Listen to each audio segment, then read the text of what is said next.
الرحمن الرحیم۔ السلام علیکم ناظرین، عوام کی آواز کے ساتھ میں ہوں آپ کا میزبان ڈاکٹر نوید، اور آپ اس وقت دیکھ رہے ہیں انصاف ڈیجیٹل نیوز۔ آئیے آپ کی ملاقات کرواتے ہیں عنایت خان صاحب کے ساتھ، جو کہ چیئرمین ہیں وی سی آدم زئی کے۔ اور خاص طور پہ یہ آپ کو بتاتا جاؤں کہ یہ جمعیت علماء اسلام مولانا فضل الرحمان گروپ سے تعلق رکھتے ہیں، اور ان کا انتخابی نشان کتاب تھا، اسی سے یہ جو ہے نا چیئرمین منتخب ہوئے ہیں۔ اور ان سے ملتے ہیں۔ اس وقت سب سے بڑا ایشو جو پاکستان کا ہے وہ ہے مہنگائی۔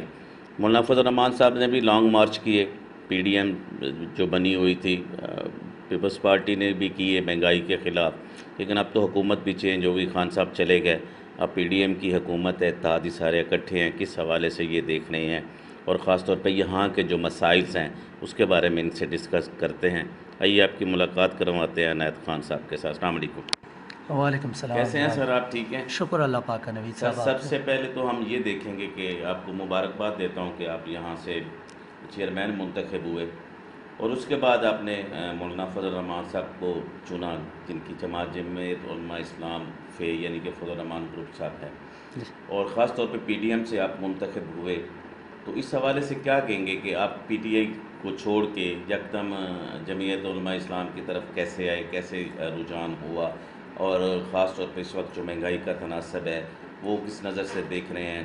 دن بدن جو ہے نا یہ چیزیں مہنگی ہوتی جا رہی ہیں اور عوام کی ریچ سے باہر ہوتی جا رہی ہیں، اس حوالے سے، اور خاص طور پہ یہاں علاقے کے مسائل کے، آپ کا جو گاؤں ہے، ولیج ہے، جیسے آپ بتا رہے تھے کہ بہت ساری آبادی جو ہے نا یہاں پہ ہے، تو اس حوالے سے کہ آپ یہاں پہ چیئرمین منتخب ہو گئے، تو کیسے ان مسائل کو دور کریں گے؟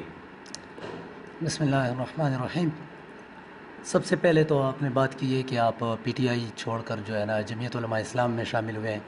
بالکل جناب، نادانی کے دور میں ہمارا بھی تعلق جو ہے وہ پی ٹی آئی سے تھا، لیکن شکر الحمدللہ جب ہمیں پتہ چلا کہ پی ٹی آئی نعروں داؤں اور وعدوں کے علاوہ اور کچھ بھی نہیں ہے، بالکل زیرو ہے، تو اس وقت ہم نے پھر جو ہے نا جمعیت علماء اسلام میں جو ہے نا شمولیت کا ارادہ کیا، اور الحمدللہ ہم نے 2018 کے الیکشن میں مکمل ایم ایم اے کو سپورٹ کیا، جمعیت علماء اسلام کو سپورٹ کیا، اور ابھی جو ریسنٹلی جو الیکشن ہوا ہے 2021 کا بلدیاتی بی ڈی میں، اس میں ہم نے کتاب کے نشان پر انتخابات لڑے ہیں، اور اللہ کے فضل سے اور علماء کی دعاؤں سے اللہ پاک نے ہمیں بہت عزت بخشی ہے۔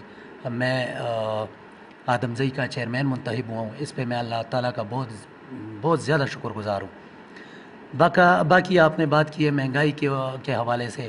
مہنگائی تو یہ تو اگر پی ٹی آئی کے جو ہے نا ان کا موقف لیں تو یہ تو ایک عالمی مسئلہ ہے، عالمی ایشو ہے، اور دوسری بات یہ جو مہنگائی کا جو تسلسل ہے یہ شروع انہی کی دور میں ہوا ہے۔ بالکل ہم اس کی پرزور مذمت کرتے ہیں۔ ابھی بھی جو مہنگائی ہو رہی ہے یہ غریب کی کمر توڑ رہی ہے، ایسا نہیں ہے کہ ہمیں اس پہ جو ہے نا یا ڈٹائی کرنی چاہیے۔ اب تو 13 جماعتیں اکٹھی ہیں، بالکل جی، ٹھیک ہے نا، اب تو صرف اگر اسمبلی سے باہر ہے تو وہ پی ٹی آئی کی حکومت جی ہے۔ جی۔ اب اگر ہمارے ملک کے لیے یہ 13 جماعتیں ہی مخلص نہ ہوں تو پھر ہمارے ملک کا کیا بنے گا؟ نہیں، ایسی بات نہیں ہے جناب۔ جب پی ٹی آئی کی گورنمنٹ تھی تب بھی 12-13 یا 9-10 ایسے جماعتیں یہ اقتدار میں تھی، ایسی بات نہیں ہے۔ اسی طرح کے جیسے ان کے پاس 12-13 پارٹیاں ہیں، اس طرح عمران خان صاحب کے ساتھ بھی 12-13 یا 9-8-10 پارٹیاں اکٹھی تھیں، ایسے نہیں کہ وہ ایک اکیلے تھے۔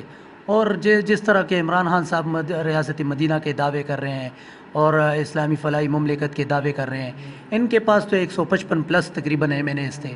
ان کو تو چاہیے تھا کہ یہ اسلامی قانون، اسلامی رسم و رواج وہ یہاں پہ نافذ کرتے، انہوں نے تو کچھ بھی نہیں کیا، الٹا عورت مارچ، آزادی مارچ، اور اپنا جسم اپنی مرضی، اس طرح کے فحاشی والے جو ہے نا وہ تنظیمیں انہوں نے اجاگر کیے، ان کو انہوں نے جو ہے نا متعارف کروایا ہے۔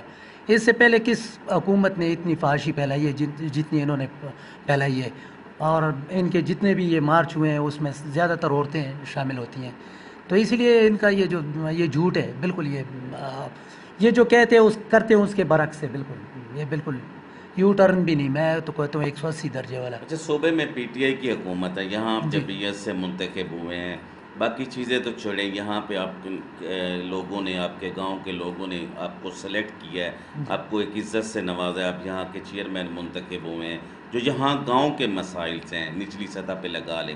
اگر ہم نچلی سطح سے مسائل کو حل کرتے جائیں گے نا تو اوپر مسئلے نہیں کھڑے ہوں گے میرے خیال کے مطابق. جی جی جی. ٹھیک ہے, تو آپ یہ کس طرح حل کریں گے؟ آپ یہ جو فنڈز ہیں اپنے لیے کیسے لائیں گے؟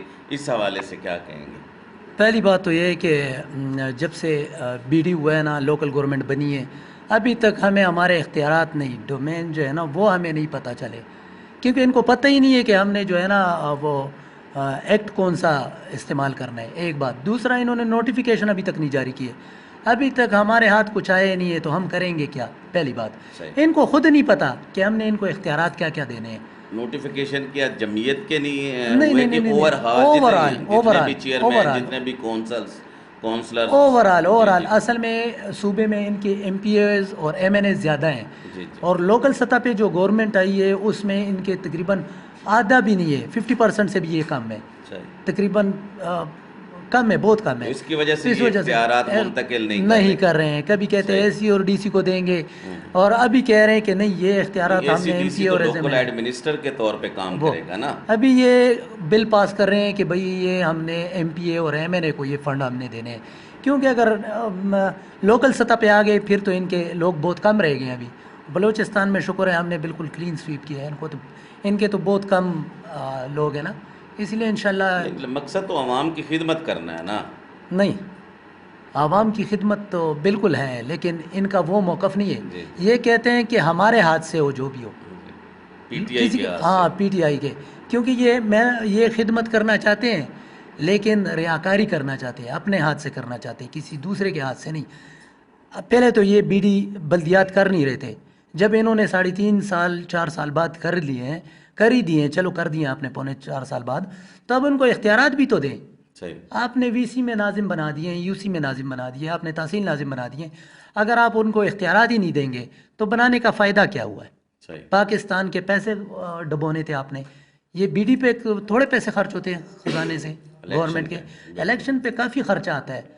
تو اگر نہیں ان کو اختیارات نہیں دینے تھے تو پھر میں تو کہتا ہوں یہ لاسٹ پہ آپ کیا میسج کنوے کریں گے اس وقت وفاق میں, خاص طور پہ جو اتحادی جماعتیں بیٹھی ہیں, بلکہ آپ کے مولانا فضل الرحمان صاحب بھی اسی کا حصہ ہیں, تو اسی حوالے سے آپ کیا کہیں گے اس وقت جو بجٹ پیش کیا گیا اس حوالے سے, اور خاص طور پہ یہاں کے مسائل کے حوالے سے؟ یہاں پہ بہت زیادہ مسائل ہیں, پانی کے مسائل, گیس کے مسائل, بجلی کے مسائل, بہت زیادہ مسائل ہیں. پینے کا پانی جو ہے نا وہ میسر نہیں ہے.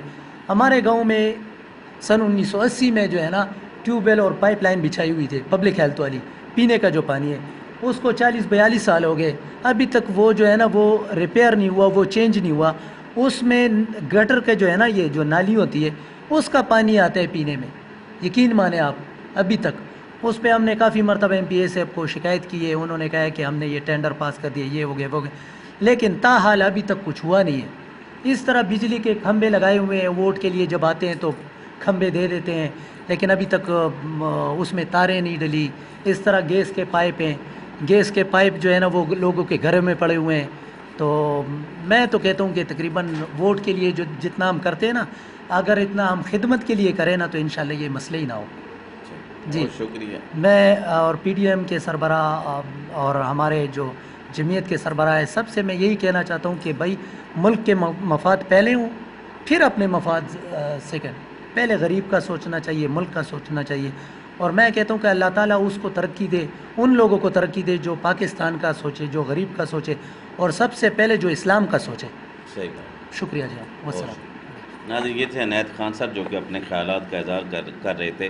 بڑی اچھی باتیں کی اور بڑا اچھا انہوں نے میسج بھی کنوے کیا, اور خاص طور پہ مولانا فضل الرحمان صاحب کی جماعت سے یہ یہاں سے الیکشن جیتے ہیں, اور چیئرمین کے جو ہے نا انہوں نے کیا, لیکن ابھی تک یہ بتا رہے ہیں کہ میرا کوئی بھی کسی بھی کا بھی نوٹیفیکیشن جاری نہیں ہوا. جب نوٹیفیکیشن جاری نہیں ہوگا تو ان کو فنڈز کیسے منتقل ہوں گے؟ جب فنڈز منتقل نہیں ہوں گے تو یہ کیسے خدمت کریں گے لوگوں کی؟ یہاں جو اتنی آبادی والا گاؤں ہے تو یہ کیسے ان کے مسائل حل کریں گے؟ میری حکومت پاکستان سے گزارش ہے کہ اس پہ توجہ دیں, تاکہ ہم نے الیکشن تو بی ڈی کروا دیے, لیکن اس پہ جو ہم نے فنڈنگ دینی ہے تاکہ لوگوں کی خدمت کرنی ہے, ان کے جو مسائل حل کرنے ہیں وہ حل ہو سکیں. کیمرہ مین نیازی کے ساتھ ڈاکٹر نوید.